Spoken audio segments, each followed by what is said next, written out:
चाकू से गोदकर की हलवाई की हत्या। किसी दूसरे के झगड़े में बीच बचाव करने आया था हलवाई दिनेश।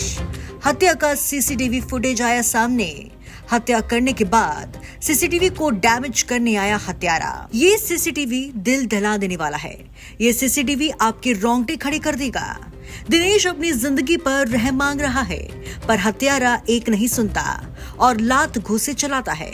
इतना ही नहीं, उसके हाथ में चाकू है और चाकू से दिनेश के ऊपर वार कर देता है और पूरी घटना सीसीटीवी कैमरे में कैद हो जाती है। दिनेश की इस पूरे घटनाक्रम में मौत हो जाती है। दरअसल दिनेश हलवाई का काम करता है। दिनेश नाम का लड़का था, ये रात को आ रहा था, तो रात को 12-1 बजे ही को वो वकील मिला जो लड़का था, तो उसकी इसके साथ जो कहा सुनी हुई वो तो यही जानते, रात का टाइम था, तो उसने इसको चक्कू मारे थे। तो हमारी मौके पे ERV आ गई थी 112, वो इसको उठा के मेडिकल में ले गए थे। लड़ाई झगड़ा किसी और से था, ये बीच बचाव कर रहे थे, ऐसा इनकी तरफ से बताया जा रहा है। ऐसा अभी हमारे पास कोई लिखित में ऐसा कोई नहीं आया कि किसी और के साथ लड़ाई झगड़ा था। वो आगे इन्वेस्टिगेशन में जो भी ये लिखित में देंगे हम उस पर कार्रवाई करेंगे। कहाँ पर हुआ ये सब घटनाक्रम? सदर बाजार ठेके के पास। कल रात खाना खाने के बाद अपने घर के पास सदर बाजार में वो सैर के लिए निकला, जिसके बाद वो देखता है कि अपने घर के पास कुछ युवक किसी दूसरे के घर के बाहर हल्ला कर रहे हैं।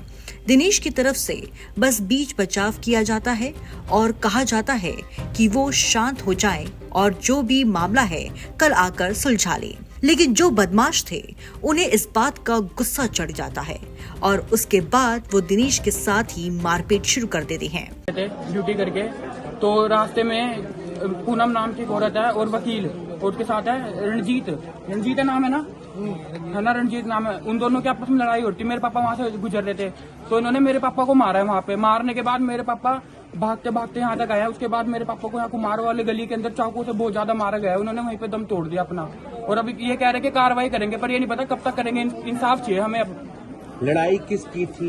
लड़ाई किसी दूसरी पार्टी की थी। किसी दूसरी पार्टी की थी। मेरे पापा वहाँ से आ रहे थे, बस इन्होंने उन्होंने मेरे पापा को क्यों कर रहे हो लड़ाई? बीच बचाव कर रहे थे पिताजी, समझा रहे थे। हाँ जी। क्या काम करते हैं? हलवाई का काम करते हैं जी। दिनेश नाम? हाँ जी। तो फिलहाल आप लोग क्या कार्रवाई चाहते हैं? हम चाहते हैं जी हमें इंसाफ मिले जी और सिक्योरिटी मिले और कार्रवाई हो जी, पेश करवाए उन दोनों को। ये ना होना। बच्चों को डर है। कितने लोग थे? करीब 2 लोग बता रहे जी वीडियो में, तो 4 लोग। हाँ जी 4 लोग हैं और वीडियो भी है मारते हुए, सारी फुटेज है जी। आप दिनेश को लगातार मार पीट रहे हैं और दिनेश हाथ जोड़कर माफी मांग रहा है। इतना ही नहीं, बदमाश के पास चाकू है।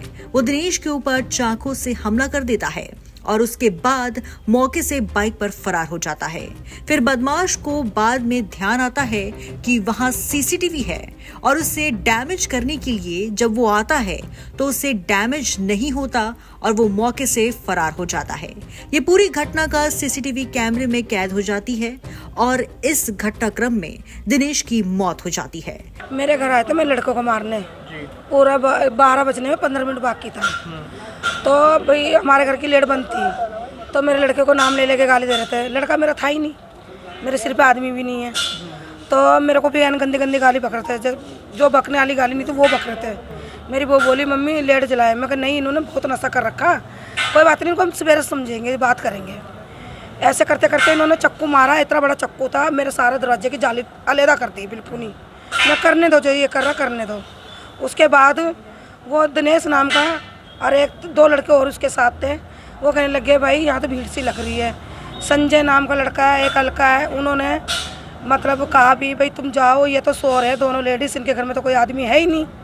मैंने अंदर से गुप्ता को फ़ोन करती हूँ, जिनका ये नौकरी करता है वकील, पर उसने बिल्कुल हमारी सुनाई नहीं करी, ना गुप्ता मेरा फ़ोन उठाया। दारू के चक्कर में ये काम सारा ख़राब हुआ है सारा। किसी टाइम हम दारू बेचते थे, मैं अब 11 महीने से दारू नहीं बेच रही। तो मेरा ये रंजीत नाम का लड़का और प्रिंस नाम का लड़का ये वकील को कहता था पूनम दारू बेचती है। तो मेरे को कहने लग गया भाई तू दारू बेचती है। तो मोहल्ले के लड़के जनानी सब कहने लगे भाई अभी बेचारी दारू नहीं बेचती। हमारे सामने घर के बुढ़िया बैठी थी, उसकी फोल्डिंग पलट दी, उसका लड़का निकला उसके यहाँ रख दी। उसका लड़के का नाम है काला। तो भाई ऐसे करते करते बात चलती गई। उधर से दिनेश आ रहा था 2 लड़कों के साथ, बस सिर्फ उसने यही कहा बेचारी 2 लेडीज है, इनसे क्यों बेकार बोल रहे हो, सवेरे बात करना। उसके उसी टाइम यहाँ चक्कू मारते वो लड़का, दिनेश नाम का लड़का, मेरे घर के आगे गिर जाता है। फिर हमने सोचा चलिए चले गए, पी खा रख के चले गए। वो उठ के जैसे मोहब्बत गली में बढ़े ना, जो प्रिंस था और रंजीत था, जब उसका चक्कू लगा वो तो अपने अपने घर भाग गए। फिर ये वकील और सौरभ उसके पीछे भागे, तो ये मोहब्बत गली के कोने में ले जाके मारा। जहाँ जिसका कलेश हो रहा था, लड़ाई हो रही थी, वो आप पुलिस चौकी में रिपोर्ट देने जा रहे थे। वो आते आते देखा कि खून हो रहे हैं, कि देखते हैं कि अपना बंदा तो कोई नहीं है। उन्होंने देखा कि भी ये तो अपना बंदा है। वो हमारे घर भागते हुए आए कि ऐसे ऐसे चक्कू से मारा हुआ है, तुम्हारा आदमी वहाँ पड़ा है। हम माँ बेटा थे, माँ बेटा हम भागे हुए गए।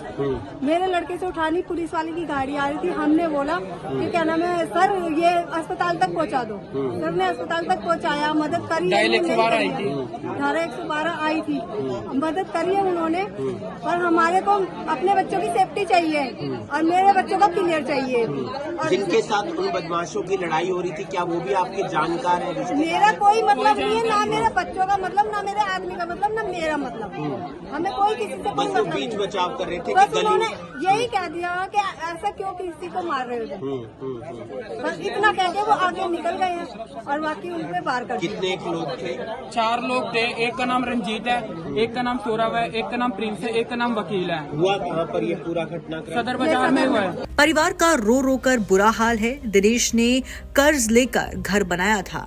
दिनेश के ऊपर पूरे परिवार को चलाने की जिम्मेदारी थी, लेकिन इस हत्या के बाद परिवार में मातम पसरा हुआ है।